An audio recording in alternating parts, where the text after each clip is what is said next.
For this next module, we're going to work with terrestrial photography and photogrammetry. The first thing you're going to do is open up your Measure app, and you can just take that measurement of the object of interest that you're looking to scan on site. In this case, I'm just taking a screen capture and saving that. If you don't have this application, you're welcome to also use just a tape measure on site. The point being here is just you should have a known measurement, a known distance for you to work from. The next thing you're going to do is you're going to open up your PhotoCatch app. This is if you're using the application, at least on your phone. We're going to go over 2 different ways that you can work with the photogrammetry. So here you're just seeing the first object. You can use a trial version here and you'll be able to scan at least one object. In this case, just take note that you need to take at least 20 pictures. So what I'm showing you here is just going around this object in a kind of circular motion.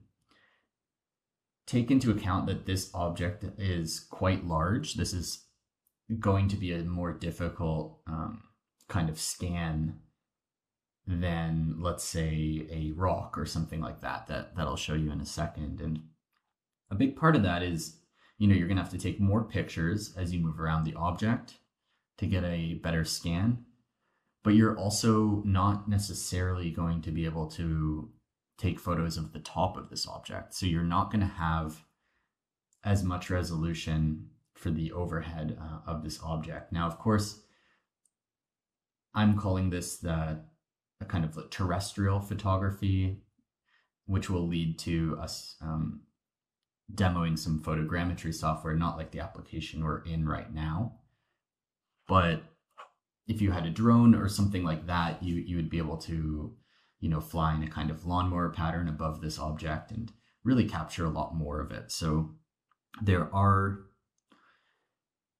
some other applications you could use. This is just sort of for the purposes of this module to start to explore this on the ground, just with a smartphone, or if you have a DSLR or something like that, go ahead and do that.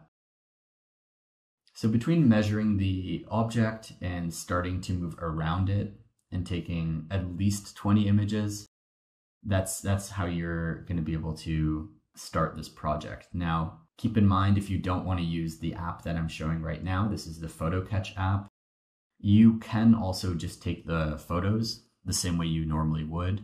Try to take around, 40 to 60 images. I think 20 you'll see in the demo.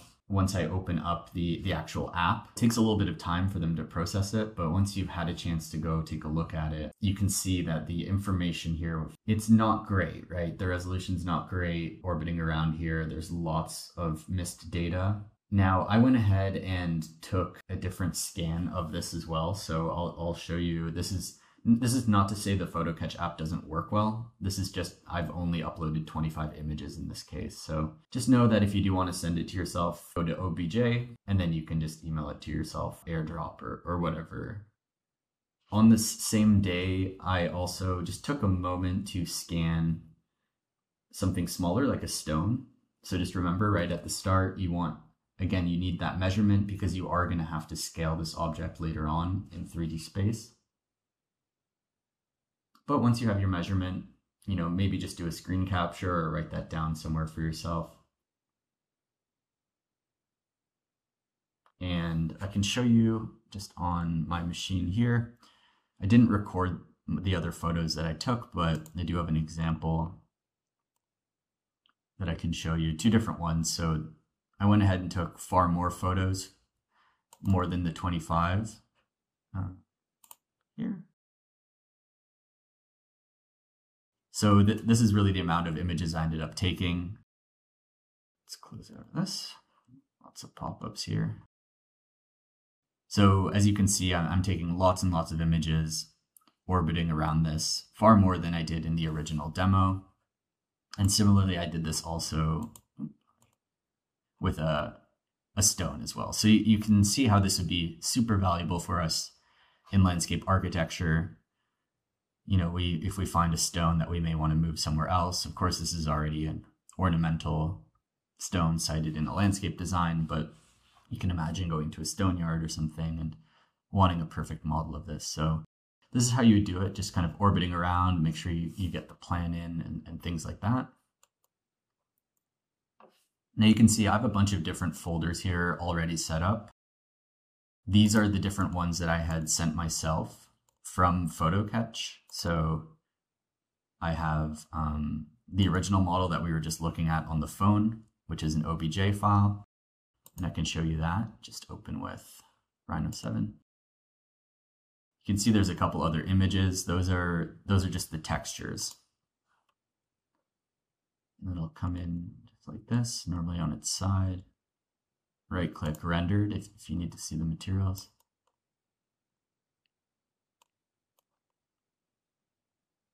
And so as you can see, not a great scan. Again, this is not about the PhotoCatch app. I'll show you the stone that I did. But then I'll also show you what more images gets you, because, you know, here you do end up with a lot of funky stuff. So keep this one in mind, and I'll show you after in Metashape how we might do. We can also do this just on PC, right? We don't need to be doing it on the phone. So let me just show you stone. Right click, open with. So I just sent these all to myself from the app right to my computer. Go to rendered. Again, remembering that it's on its side, so I'm just holding shift to get that upright. And there you have this super fine-grained scan of the stone. Great detail, really high-resolution mesh. The only issue that you might run into, right, is this fact that there's the distance question, which at times can be scaleless, right? So 0.875 millimeters. We're not going to scale this up just yet in the workflow, but it's just to get you thinking about why I had you do those measurements while you're doing the scan. So let's hit no on that. And you'll see that, you know, I have a bunch of different images here. I have the example, all the images from my relic here. I also have just the 2 rocks that I scanned on site. That was the one you're just looking at, and this is the one you saw from the demo. So this is kind of how I have my folders set up. Like I mentioned, if you don't want to use the PhotoCatch application, we're going to use this, the Agisoft Metashape. In this case, I'm using the standard edition. So you can just do this if you're not finding it. There we go. All right, so this is what that interface looks like. You're just going to work in this kind of workspace on the side with this chunk, and you can right click and add photos,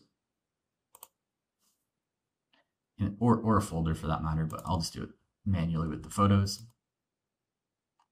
And we'll scroll down. I'm just holding shift, so we have all those images. So just take note, right? I had demoed it originally using 25 images, and now we're using 84. So next thing you can do is process and align the photos, and then we'll go from there. In essence, what we're doing in this software is going to be very much the same logic as what we did with the PhotoCatch app. But the PhotoCatch app, the loading time, like I didn't really showcase that, but you know, it does take some time for them to process the image itself and then send it back to you essentially. So now in this case, we are just doing all that manually. Worth mentioning as well that I'm using a trial version here, and you'll be doing the same if you're following along this module. It is a fantastic software, but you know, for the purposes of this tutorial and your use of it, you can see up here, I have 29 days left on this software. So essentially right now it's just looking through all the images and aligning them sort of relative to each other, let's say. There you go, right? So now you can kind of see this point cloud as well as where all those pictures had been taken. Best case would be if we had even more along the top here, but This is just sort of where we're at, given that we're not, we didn't have a stick to have our phone on or a drone or something to get above. So from there, you can right click. And so just remember, this is after you've aligned. So you've already aligned your photos. So your next thing is you're going to want to build a mesh. These are all fine. You can play around with these a little bit for yourself. I'm going to keep mine high quality. Points are all good. So I'll hit OK. The next step you're going to want to do is right click, process, and build out that texture. Hit OK on this as well. And we'll just hit pause again. All right, so the texture part of this took a little bit longer, but you can see the model now. Quite a lot higher resolution than originally what we had with the other example, right? It's considerably better. There's still a lot of strange things happening. But for the most part, we have far more resolution on the model here in terms of its textures and things like that. You can also keep working through this and you can generate point clouds and things like that as well. But between aligning the photos, building the mesh, and the texture, we're in a pretty good spot here. So you could go ahead and export this. So just right click, export, and export the model in this case. And we're totally fine with an obj.obj. Save this to assignment 2, relic.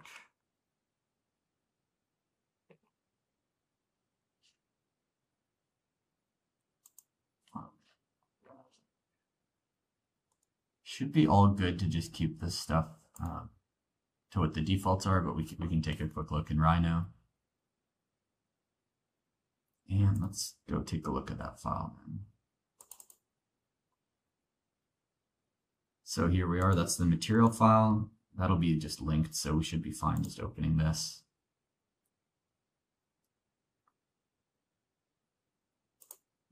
Okay.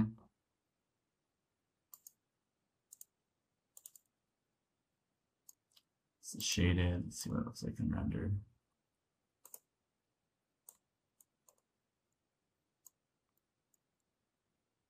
Okay, so yeah, it's looking pretty good. There's a couple things you might want to do just to clean up the file, depending on if you were able to get what you wanted or not. If you hit Control-Shift, you can select just portions of the mesh, so you could start to crop some things out of this that you're maybe not happy with in terms of your scan.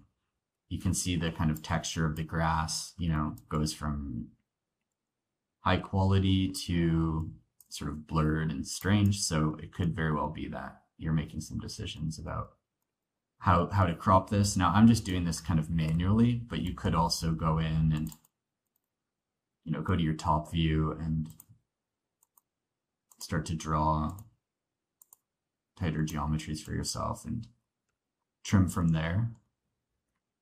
I guess you should have to mesh trim probably. So you could take this, mesh trim, and if not, we can try mesh split, but yeah, that's fine. Okay. Just because that'll get you, some cleaner edges. Again, Control-Shift if you have some strange floating geometries. To that end, you could turn this into a planar surface and just start to maybe you want a clean trim to where this model might end for you, let's just say here's good. So mesh, trim. There we go.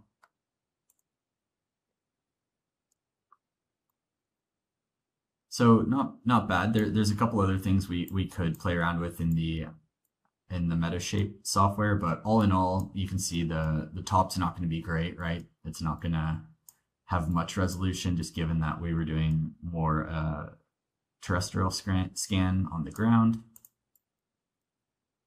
The other thing you may want to do with in Metashape is you can actually play around with how you align the photos.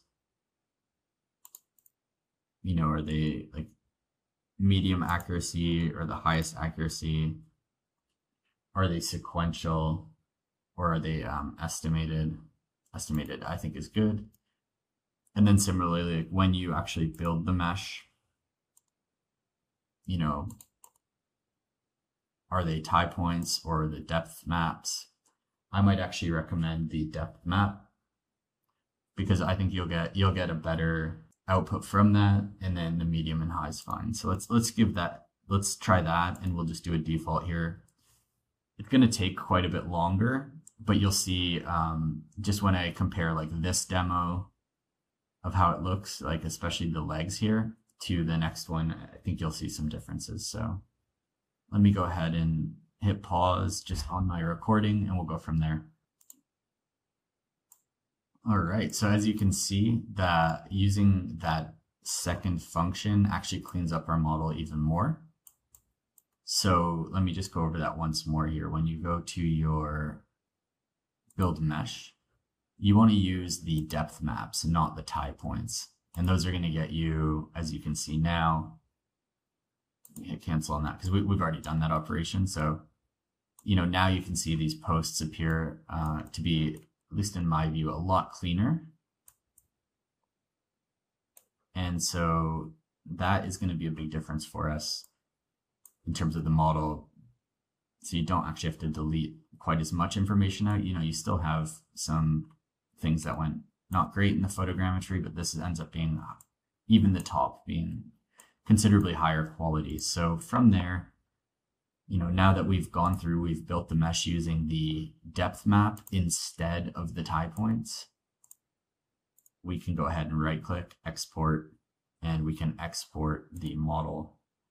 And I'll call this Relic 2. And so what we can do here is we can take a look at, we're all good with these settings. We can take a look at both models, and so you can see the difference then in Summit 2, Relic. And so we can take a look at the difference between our Relic 1 and Relic 2, knowing full well that this is the exact same data set, but we just used the different types of sampling. The tie points versus the depth field. So we can take a look at this first one with the tie points. All right, so this is just starting to tie those almost like point cloud preview style things, using those to bridge together. The other function, let's go here, okay, is using the depth maps, which I believe is for the images, from the images. And so you can see quite a lot cleaner. You even do get some of that support system in the back. You still may want to clean this up a little bit. Again, I'm just hitting Control Shift here just to start to delete out some of that info that I may not really need. You can see, you know, really where like the texture of the grass has been picked up rather well versus the perimeter where it's starting to lose some of that additional info. So I'm just doing this fairly quickly, just deleting out these things that I feel like I don't need anymore in this model. You may want to use that trim function that I'd shown before, but in any case, you know, something like this might be okay. Again, the units will be millimeters, so let's switch this to feet. Hit OK. We'll go with no, just because this is going to be not necessarily a huge value anyway. 6, and we know that this is 15 across, so 15 feet that is. So, you know, we could say 15 divided by 6.474.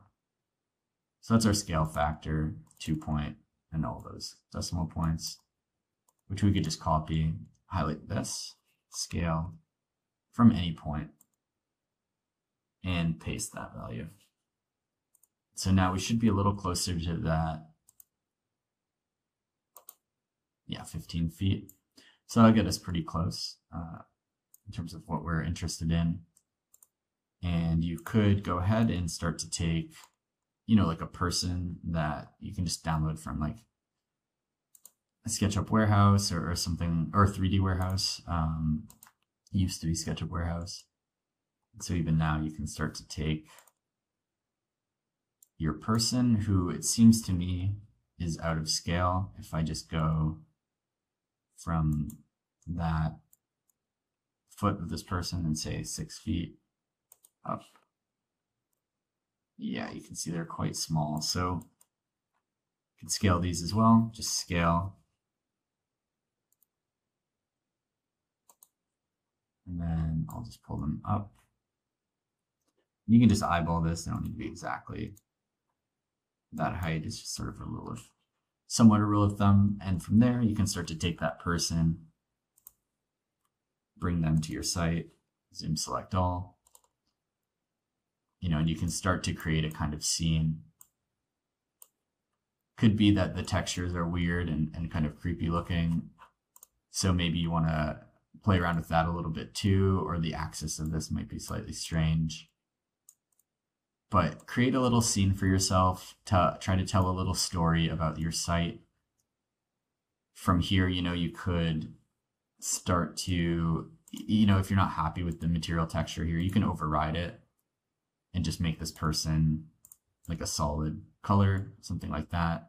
Depends on your own design sensibility and your aesthetics for the purposes of this. Do something like that. And from here, you know, you could start to take this and go back to your assignment 1. And at this point, you'll likely want to save a different version of this file, but here I'll get rid of our analysis. We don't really need that anymore. So just hit layers. So hopefully you'll have, you know, trees and things as well as other information.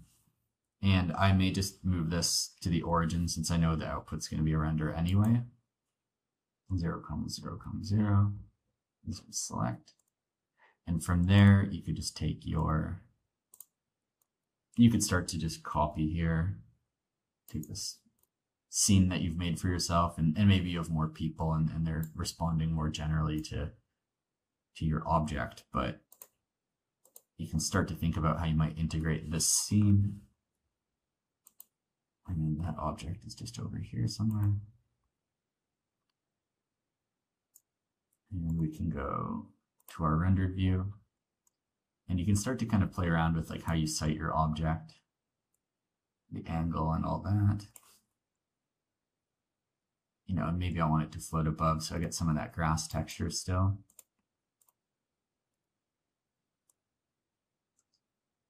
Try to get like the orientation as close to good as you can. We know that this kind of was lined up like this. I would probably go into Google Earth Pro and maybe even grab a site aerial or something like that, you know, to really line it up and get a good sense. But however you end up doing this render, whatever direction it's in, kind of up to you, you know, depending on how you've modeled the trees and things as well. Or it could be something where you're just focused a lot more on like one independent scene like this. And then we can just go and render this out. The one thing you may run into, you know, I'm seeing this here. This could be another one of those Rhino render glitches. This looks pretty cool to me. I mean, I sort of like this aesthetic.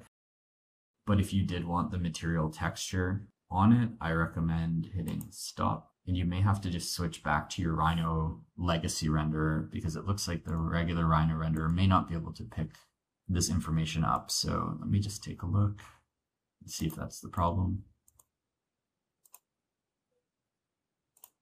What else? Render properties. We'll make the background transparent. Okay. Render.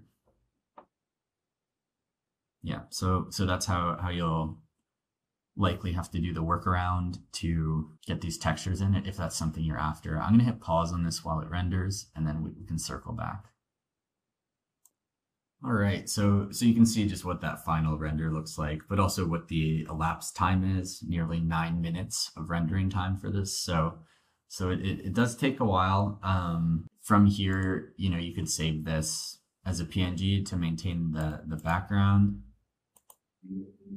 and start to add, some sort of scene to the back. You could also start to add additional information that, in a way, you're doing a sort of digital collage, bricolage style thing where you're potentially integrating your existing site from assignment 1 that you've modeled now with this more specialized data set, and maybe start to populate it with some people, so you can really get a sense of this quasi real world digital world space that you're starting to build out for your audience. If you're looking to start to add additional information, like say you're interested in these mesh vertices and things, I've in some ways probably moved it too much already, but you could, the same view you're rendering, you could also take these meshes and go File, Export.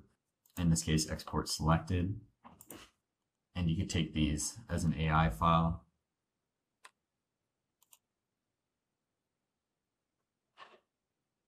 Hit OK on that. And start to overlay that information. Now, it probably won't line up perfectly because I think you saw I started to move this a little bit too much before I hit render. So you do want to, once you have your view set for your render, so this can just go in the background, just so that actually does line up perfectly for us. All good. And then we can go into Illustrator. We'll see how we do it sort of with the machine's capabilities, but what we're going to do ultimately is just overlay that line work over top in Photoshop afterwards. And so File, Open.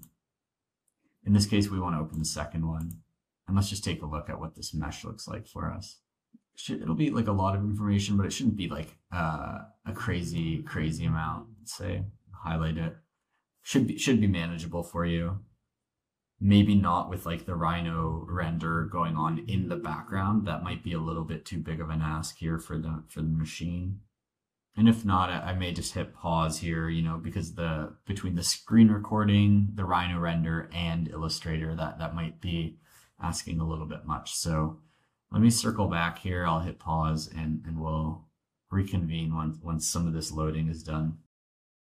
So this took even a little bit longer the second time around, 13 minutes for this render. So A2 image 2. This is just about having the line work line up from the mesh that I had taken. So once you're all good here, I'd recommend saving as different file, right? We've moved on now to the second module. So in here, again, you can just kind of name this whatever makes sense to you, whatever your file naming conventions are. But this would be one where you've taken some of your analysis out, let's say. Save that file. And I'm going to be looking to close this as soon as possible just to start to lower my GPU usage a little bit. I'm also seeing I still have Metashape open, so I'm going to close out of a bunch of this stuff now. This is that mesh that I was talking about that we'll be using, but just before that, let's close out of this as well. So this is the Metashape model. File, save. In this case, it's a little more traditional compared to Cloud Compare, so this is our Metashape project. I'd recommend just saving that in your assignment folder as well. Let's get out of that. And these additional Rhino ones, we can close out of these as well. Say no to that. No to this. These are all just, we're talking through the different qualities, different filter, image filter or point filter options we have in Metashape. And so here we are just in Illustrator. You'll see this line work is a little bit dense. It'll have a bit of lag. All we're looking to do for the most part with this, I would say, is just lower those points for you a little bit. Right, so that's just what that file looks like. And from there, the one thing you may want to do is just switch over to Essentials Classics. It might be a little more familiar as the Classics default, so that you have your stroke pattern here at the top. And from there, you're just looking to lower that density of this mesh. So I'm going to look to click on this and switch this to 0.25. Okay, and once we have that'll probably lag on you for a little bit, but once you have the line weight, so I did 0.25, you could also do 0.1. The point is you're looking to lighten up that super dense mesh. At this point, we really want to rasterize this as quickly as possible so that we don't need the vectors to load anymore. So let's go ahead and not use the artboard because we can see it's extending beyond the artboard. And go to desktop, to wireframe. Hit export on that. We should get another pop-up here. Let's go 150, transparent background. And then from there, we'll want to go to our Photoshop. And this is just like a demo on like one way for you to stylize some of those images you're putting together for this module. But so let's go with these two. So there's our wireframe and the render. So we just copy this, paste it over here, and start to line that up for ourselves. We'll want the transform controls. And you can just start to line that up as best you can. Might not be perfect, but you should be able to get it pretty close. And you can kind of just keep going with it until you're happy with how everything snaps together. And the final thing you just want to do here is start to play around with how you're actually meshing, filtering these two objects together. So we're all good on that. And so now you can just hover over these, in terms of like, are you doing the luminosity? A couple different versions where you can actually get the colors to start to appear in interesting ways, as well as you can play around with the transparency after. So you could do like something like the vivid light,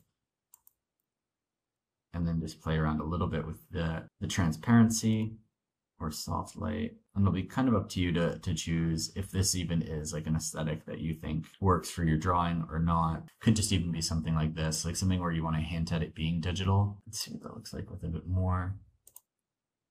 And then you can, of course, play around a little bit with your background as well. Whatever you're doing, I'm not sure. It's like some sort of gradient in the back. Or even like if you were to bring in a kind of skyline or render or something else, but that you're essentially composing a kind of digital scene for yourself, for your audience. So that would be just some ways to clean up that render afterwards or to add additional information.